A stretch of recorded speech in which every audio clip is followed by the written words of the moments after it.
Assalamualaikum warahmatullahi wabarakatuh. Kawan, jumpa lagi dengan kami channel Puli3 atau tutorial Puli.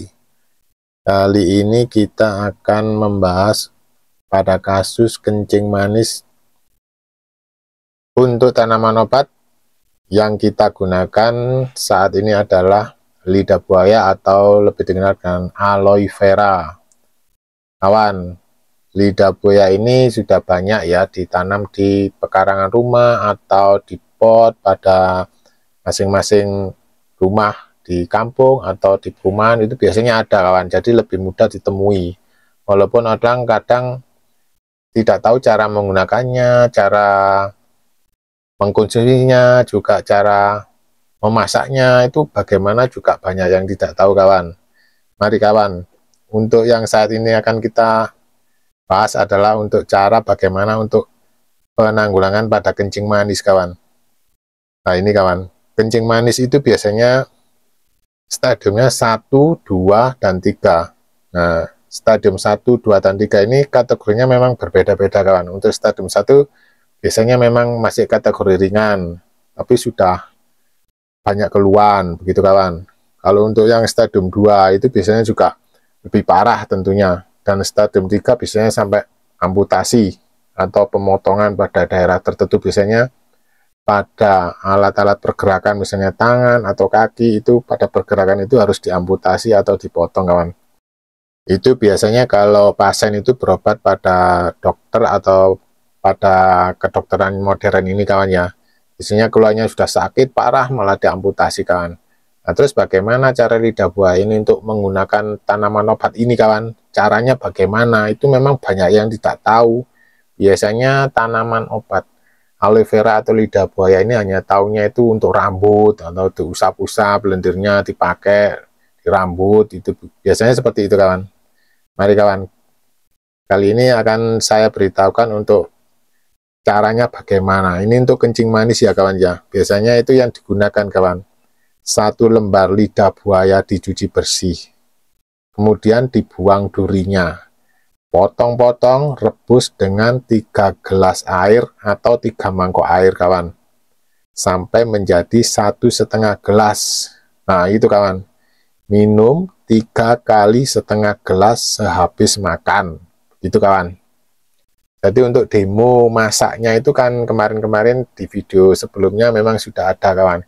Ya seperti itu, kawan. Kali ini saya akan memberikan resepnya saja, kawan. Silakan kawan untuk mencoba caranya bagaimana, seperti di tutorial sebelumnya. Kemudian juga, kawan, lidah buaya ini tidak hanya untuk penyakit kasus kencing manis saja, kawan. Bisa juga untuk mengobati penyakit sifilis atau yang lebih dikenal dengan raja singa. Ini penyakit yang sangat menakutkan juga, kawan. Biasanya ini pada pria yang sering gonta-ganti pasangan atau pada wanita pekerja malam, seperti itu, kawan. Ini mudah sebetulnya, kawan, penyakit sifilis ini. Kalau menggunakan tanaman obat lidah buaya, ini biasanya bunga lidah buaya itu, kan, ditambah daging, kemudian direbus. Cara merebusnya bagaimana? Ya biasa seperti biasanya, 3 gelas air menjadi 2 gelas atau 4 mangkok air menjadi 2 mangkok. Nah seperti itu, kawan. Cara konsumsinya bagaimana? Ya seperti biasa, 1 mangkok pagi, 1 mangkok sore, begitu, kawan. Itu untuk penyakit kasus sifilis, kawan. Juga dapat mengobati juga pada kasus wasir, kawan, atau ambeien. Biasanya digunakan juga daun setengah, dibersihkan durinya, cuci, kemudian diparut, tambah setengah cangkir air matang, dan 2 sendok makan madu. Aduk, saring, minum sehari 3 kali, kawan. Dan juga tanaman lidah buaya ini juga dapat menyembuhkan sembelit, kawan.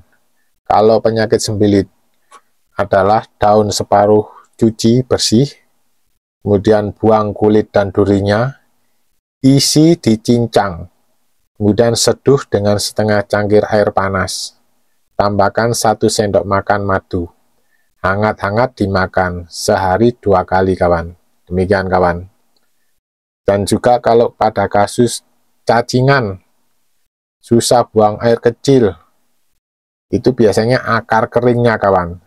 beratnya sekitar 15-30 gram, direbus kemudian diminum. Cara merebusnya bagaimana? Sama saja kawan, 3 gelas air menjadi 1 gelas, atau 4 gelas air menjadi 2 gelas, atau mangkok, sama saja kawan, tinggal ukurannya harus sama kawan.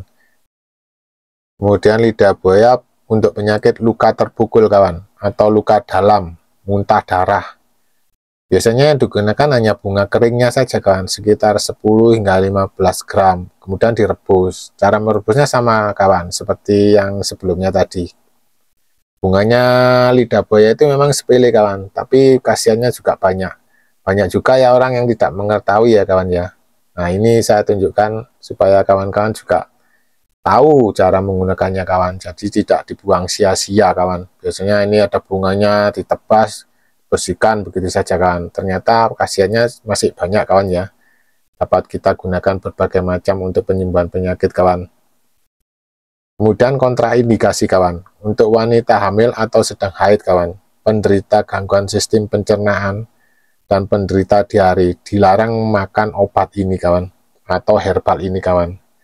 Bila akan dikombinasikan dengan obat lain, maka bahan ini jangan direbus, tetapi harus dibuat bentuk pil atau bubuk kawan. Jadi walaupun kelihatannya lidah buaya ini sepele kawan, tapi ini juga tanaman herbal yang keras juga kawan khasiatnya kawan. Jadi harus waspada juga kawan. Kemudian untuk cara pengambilan tanaman obat ini kawan ya, seperti biasanya sekitaran jam 8 pagi sampai jam 10 pagi kawan ya, sekitaran 2 jam. Jam itu memang sangat dianjurkan kawan. Nah juga untuk cara merebusnya harus menggunakan panci tanah atau panci keramik kawan.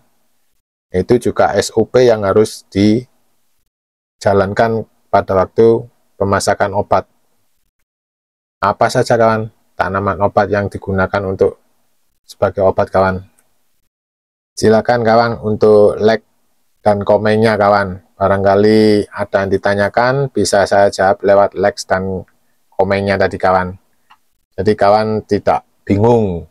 Jadi nanti kalau dibutuhkan demonya, silakan nanti akan saya buatkan kawan. Tapi kalau kawan-kawan sudah pada tahu semua, ya silakan saja langsung dipraktekkan kawan. Seperti video-video sebelumnya itu kawan. Langsung praktek, langsung jumlahnya sekian. Itu sudah ada petunjuk-petunjuknya di situ. Jadi tidak semua herbal itu khasiatnya sama, namun herbal itu memang berbeda-beda kawan. Tapi ada juga yang mirip-mirip, menyerupai begitu kawan. Sekali lagi harus diperhatikan kawan, cara mengambilnya untuk tanaman obat kawan ya. Kemudian cara memasaknya, nah itu tadi sudah ada ya kawan ya, di resep awal sudah ditunjukkan. Silakan kawan mencoba, silakan. Salam sukses kawan ya, sampai bertemu lagi di video tutorial berikutnya. Wassalamualaikum warahmatullahi wabarakatuh.